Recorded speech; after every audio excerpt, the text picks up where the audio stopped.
What's going on, guys? Welcome back to the channel. This week we are back on the 454. If you tuned in last time, you saw that we got the truck running, but there were still some things that we needed to sort out. We had an external oil pressure regulator, or gauge rather, to make sure we had the right oil pressure. We have a bunch of wiring that we still kind of needed to sort out. We had our fuel pump running off a power probe, so that's gonna get finalized. We're gonna be looming up all these little wires floating around. We're gonna be getting this thing outside, getting our Holley Sniper EFI runnable, get some driving time on it. We're gonna be getting it on the dyno, so we're excited to see what kind of numbers this thing is gonna bring out. We also have a special guest coming in town this week. Brian from Poppy's Patinas flying in from Oklahoma. He's gonna be helping me get the clear coat done on the truck, as well as we're gonna be spraying a bed liner on this thing. So we're gonna get the bed on, get it outside, get some driving, and do some burnouts for you guys.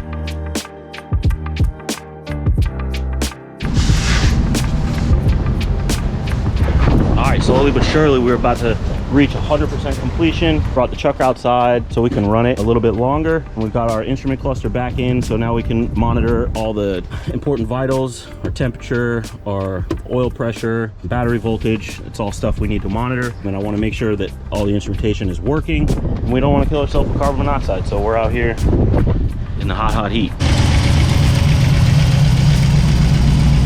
That's some of this Mr. Cool. O'Toole, Mr. Cool. Mo Cool. My bad, not Mr. Cool.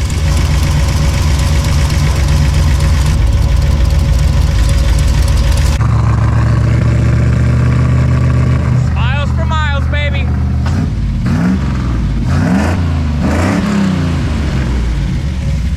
Oh yeah. Oh yeah. She sounds good. It's called the cam dance. Giddy up. Jeez, she's gonna be rowdy. Rowdy, rowdy. Finally that time, test drive time. About to take our first rip in the 1500, dog. Party.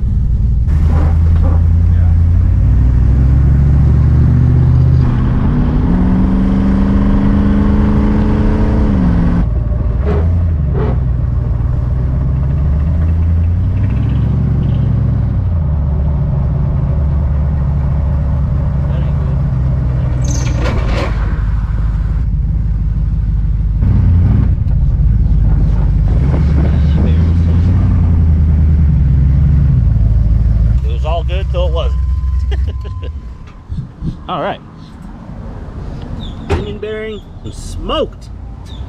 Okay, that ain't nice. Oh, stuck on the side of the road on our first test drive. I'm not too happy about it. Definitely not what I expected. Paint peeling off, it got so hot. Completely stopped the rear wheels.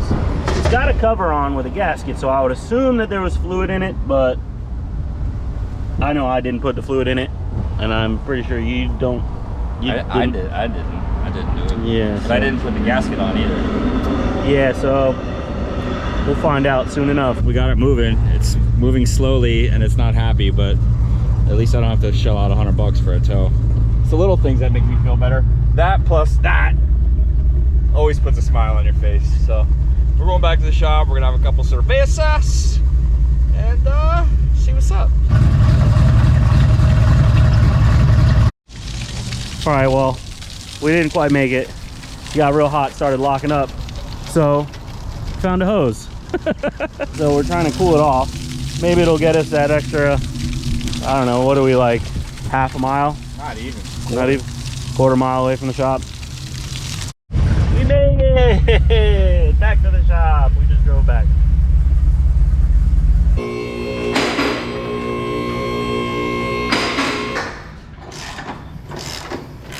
Is there any fluid in there, Khalil? Had a bunch of water in it, but that's because I was cooling it off with the garden hose. The seal was so melted that it came right through the gasket on the rear cover. The issue is, it's got no fluid in it. So, lesson learned for all of us here at the shop. Hopefully, we'll get away with changing some bearings and putting this thing back on the road. So, Khalil's in the process of dropping the rear end.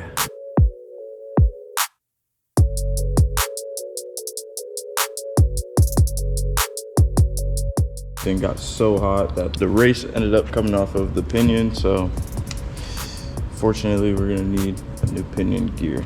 Remember kids, put fluid in your differentials. So, since we're now waiting on our new ring and pinion, actually we went ahead and called Quick Performance. They're sending out the whole kit and caboodle. We went with an Eaton True Track, so we're upgrading it. Might as well do that while we have the chance. So while that thing is sitting, we're gonna move on to some of the cosmetic work on the truck, like the bed liner, man. We love that bed liner so much on that previous episode with Sergeant Square. We're gonna go ahead and do it on the bed for the 454 as well.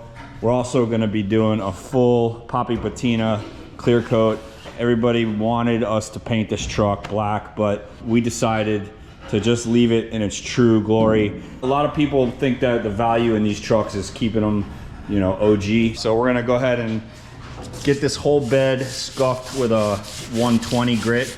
We're not gonna take it down to bare metal or anything. We're just kind of scuffing it like this for the bed liner to stick down to it. And then we'll go ahead and tape off everywhere that we don't want the bed liner to hit.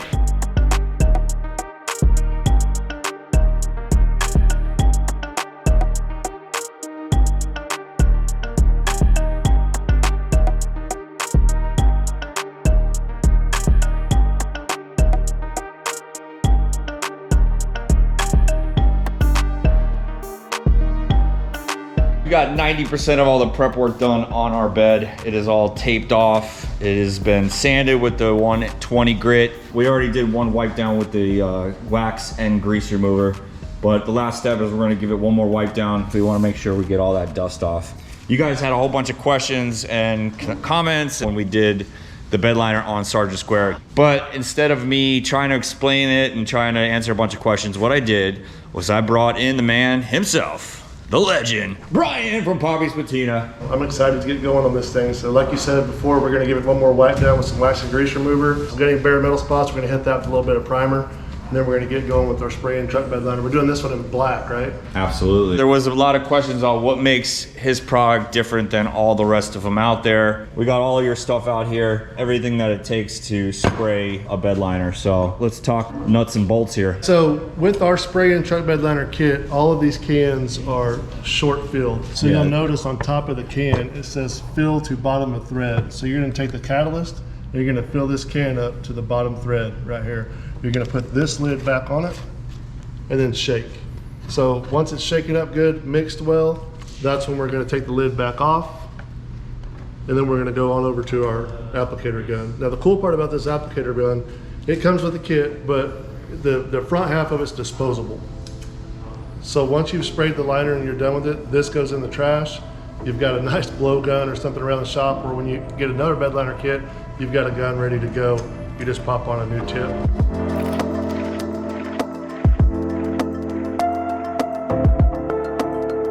We're gonna start mixing product up now, and I just wanted to say, you don't want catalyzed product sitting over there in the container. So just mix it up as you go, as you need it, so that way it's not starting to set up prematurely in the can.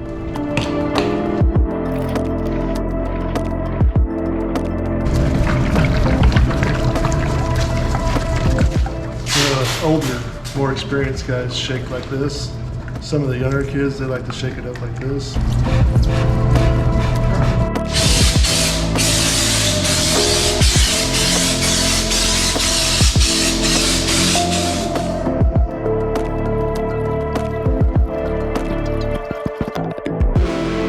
All right, he's got his coverage coat all on. We are already starting to tack up. So at this point, we are mixing up our texture coat, and that's the fancy stuff. So hit the tape, it's not coming off on your finger, it's still tacky though, so we're able to get our texture coat on there and make it look nice. Pressure was about 50 pounds on the first run. I'm gonna crank it up to about 60, 65 PSI now, just to make sure I get a good atomization. Just sprinkle out there, set up on top.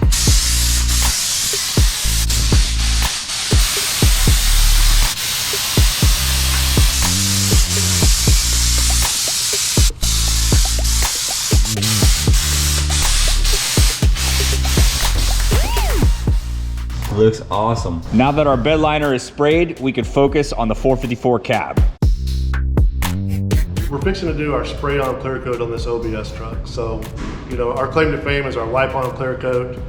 And when we go to our spray-on clear coat, the question I get asked the most is, why can't I just use a traditional clear coat? Or what's the difference between Poppy's spray-on clear coat and traditional clear coat? The biggest difference of all is the fact that the traditional clear coat is formulated to have a chemical to chemical adhesion. So there's a chemical in the base coat and there's a chemical in the clear coat that like each other, that bond to each other. Our clear coat, on the other hand, is completely different. It's formulated to have a mechanical adhesion. It's formulated with resins to be surface tolerant, to stick to imperfect surfaces as patina. So what we've got here is our spray-on clear coat. It's a high gloss, high solids clear coat. The ratio is 4 to 1. So 4 parts clear coat, 1 part catalyst.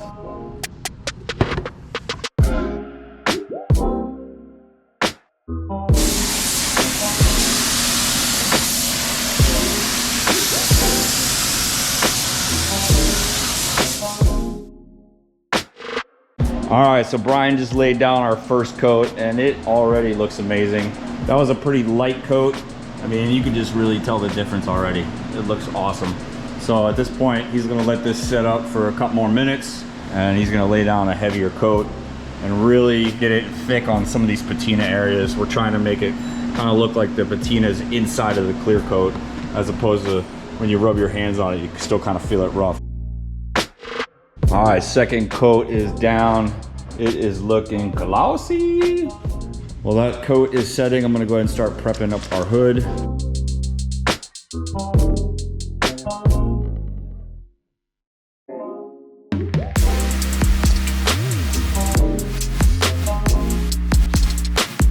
All right, the truck is done. We got our hood done as well. It looks great. Time to get the bed done. So we got a little prep work to do here. Gotta pull off all the paper that we had on it for our bed liner, which also looks amazing. Probably tape up a couple things. Then we're gonna get some clear shot on this. And then the next step is wet sand and buff.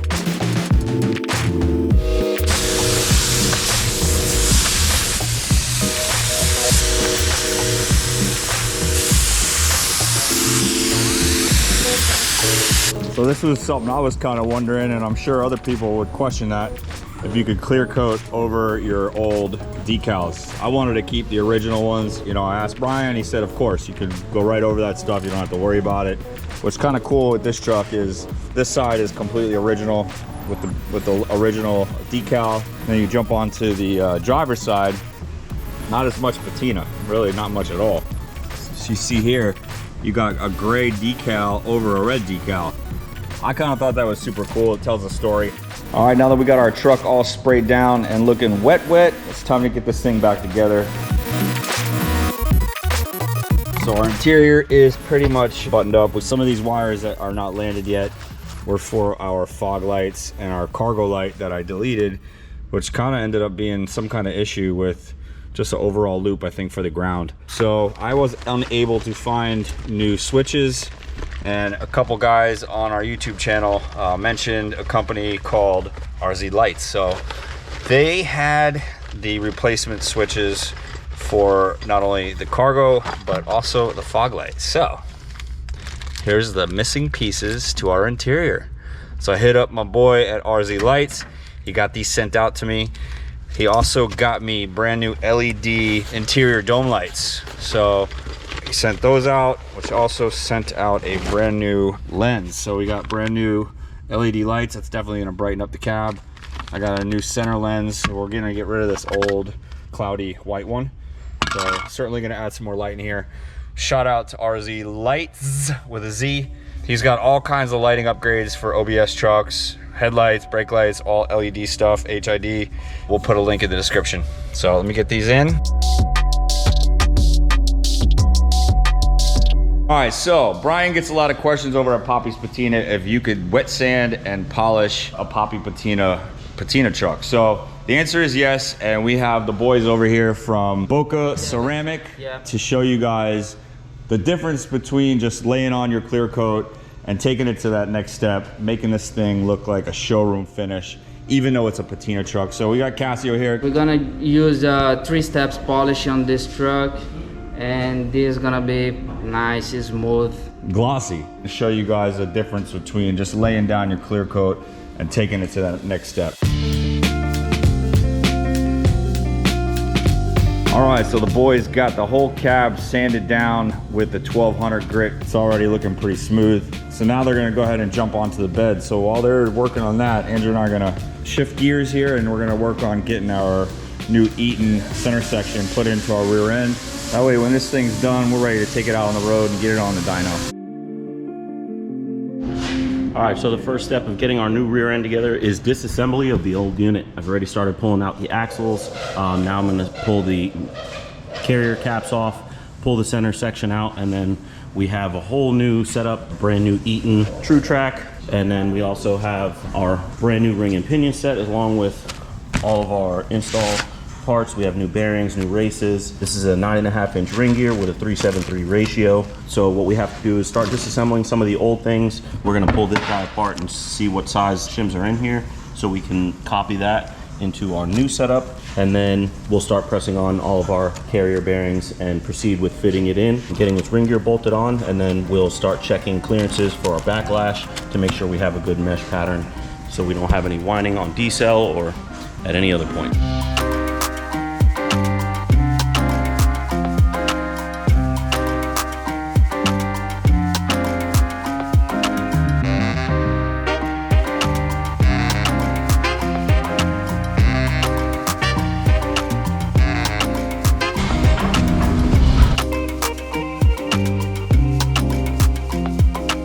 All right, now we've got all the bearings pressed. As you can see, the outer bearing still isn't on because we have to get our pinion installed, and we're using a standard style crush sleeve. I usually like to use solid spacers because it helps in being able to take it on and off. This guy, it's one-time use only. Even if you're changing the oil seal, you're typically supposed to change the crush sleeve. But like I said, we're using a standard style crush washer, and we'll get to that once we start installing everything finally. So next thing I'm gonna do is move on to getting our two races for our pinion installed into the differential. This one is going to be our inner, and the smaller one is going to be the outer that goes into the front here.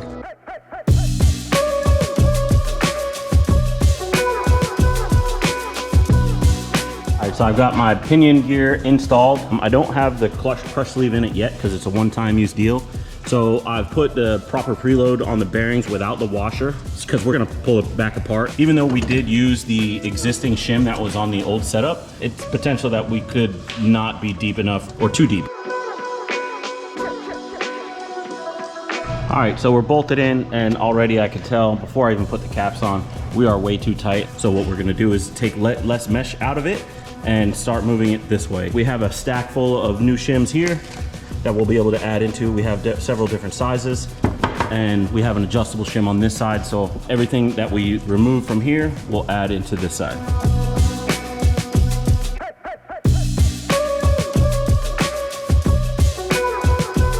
I moved it 15 thou away from the gear, and I actually have movement now, so I have some sort of backlash, 1 or 2 thou, maybe 3 at the most. So we're still too tight. I'm gonna go get our dial indicator, we'll mount it onto the housing, and then we'll get the real measurement and see what that's at.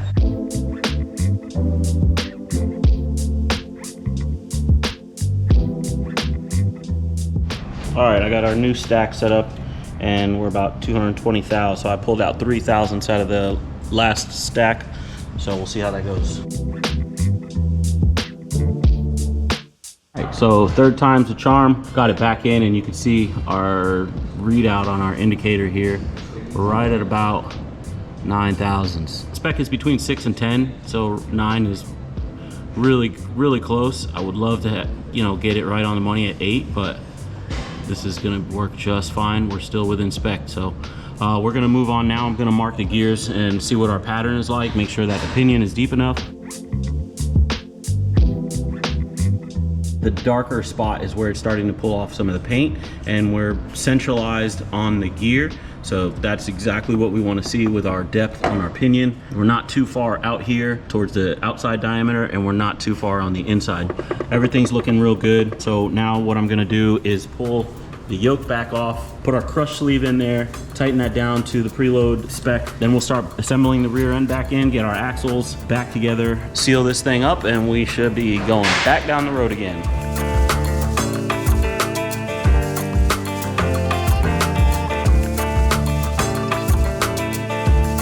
Pinion's finally installed with our crush sleeve. Our caps are installed and torqued. And I just want to check one last time before we start putting it together. And you can see we're right at about 8. So I'm happy with the results here. We're looking real dialed in. So now I'm gonna go ahead and finish off with the rest of everything and fill it with fluid for sure this time.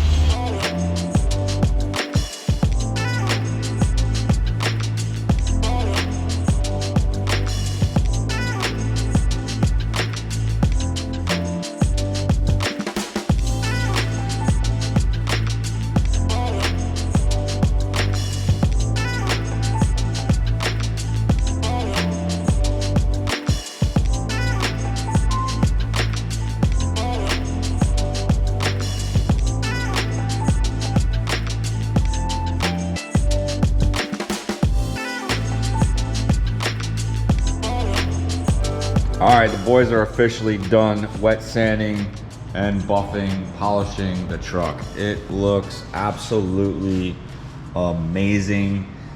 I feel like this is probably one of the biggest things that have changed the look of this truck. All right, before we pop the bed back on the truck, we're gonna test out our new rear end by sticking the truck on the dyno. We're over here at Blow By Racing. We got the 454 all strapped on the dyno. We were ready to start doing some pulls us thing to see what kind of numbers we're gonna make.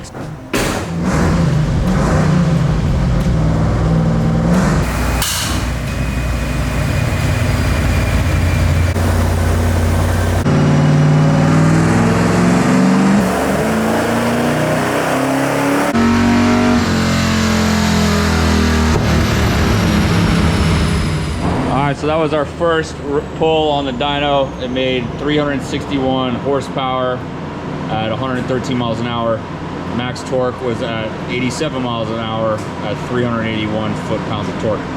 So already on the first run, we're about 200 horsepower over where we started. Chris is gonna put some more timing in it and let it hit it again.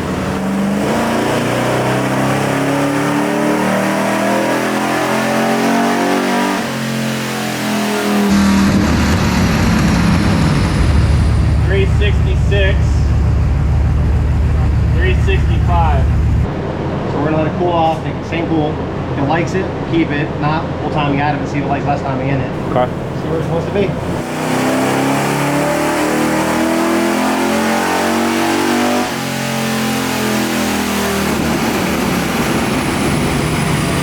Making any changes there, Doctor? A little bit of tipping stuff here where it's going through the gears. Let's see how we look upstairs. Air fuel looking good.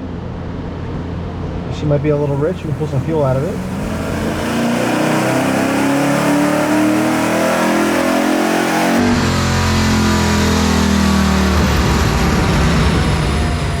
It's getting more fuel, but it's more of a heat issue than anything else.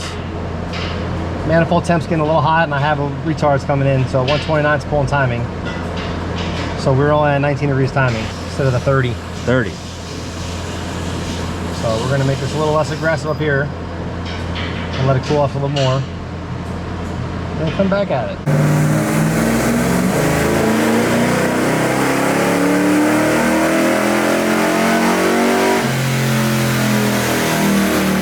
It's 390, 414 torque. Yeah, that's better. Torque monster. They definitely like the timing in the mid-range. Air fuel is still good. I think we're pretty solid. Yeah. I mean, we could probably make more power, but not today because it's so humid and it's wet outside. It definitely has the ability to make 400 horsepower to the tire all day. That's a big improvement from the 189 that we started with. Here, the last run we did last time. I think the best run was the first run last time. Far cry. Before and afters. So the blue dot here is our run before we did all that Obrock. 180 horsepower. Here's where we're at today. 390, 415 foot-pounds of torque. We're at 251. So I'd say it's a success. What do you think? I love it. It looked great. And Thumbs it's up. super humid out here today. I mean, I'm like on my second t-shirt, but I ain't complaining. 92, but it feels like 110. Sweet. Thank you, Chris.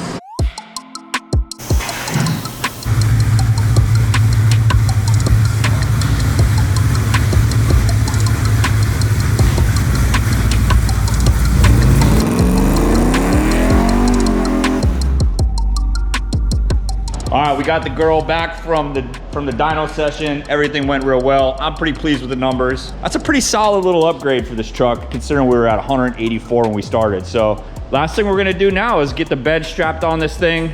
And yes, we are gonna give you guys some of them sweet, smoky S2S burnouts.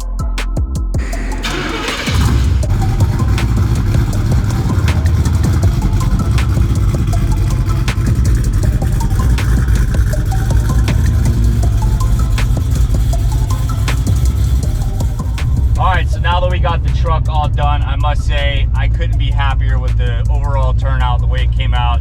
The performance parts did a huge difference. Back on our first episode with the truck, we put it on the dyno.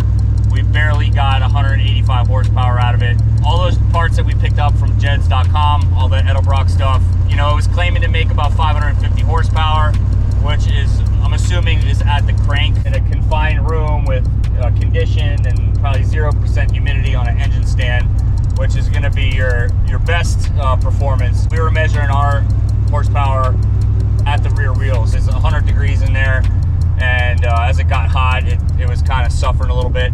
I think the truck probably will make more horsepower, but all in all, 400 horsepower, 400 foot-pounds of torque is a lot of fun, especially in a little truck like this. Yeah, man, I'm stoked. You ready to do a burnout?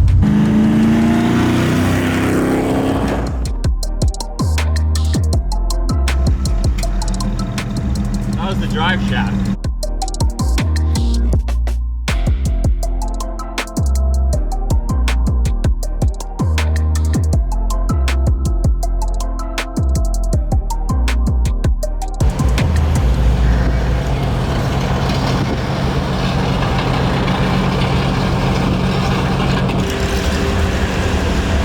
All right, guys, well, that's a wrap on the 454 episode. It's not exactly the ending that I was hoping for, not exactly the ending I was hoping to give you guys, but it's done. And that's custom car building, man. It's never a dull moment. Matter of fact, that truck's not even allowed back in the shop. It's out there thinking about what it just did to me. So unfortunately, we'll be getting a new drive shaft. It's all part of the deal. But the good news is we got all kinds of other content coming out, you guys. If you notice, we got the K10 back in the shop. We're getting back on that. We got our transmission coming in from Bowler. Once we get that in, we're gonna be getting back on the Continental. We even got Sergeant Square back in the shop. And as you see, guys, the Chevelle is nowhere to be found. That's because it's next door, getting a bunch of body work done. We're gonna be back on that too, so we got a lot of great content coming back out, you guys. So have no fear, S2S is here. We'll see you guys on the next one. Peace.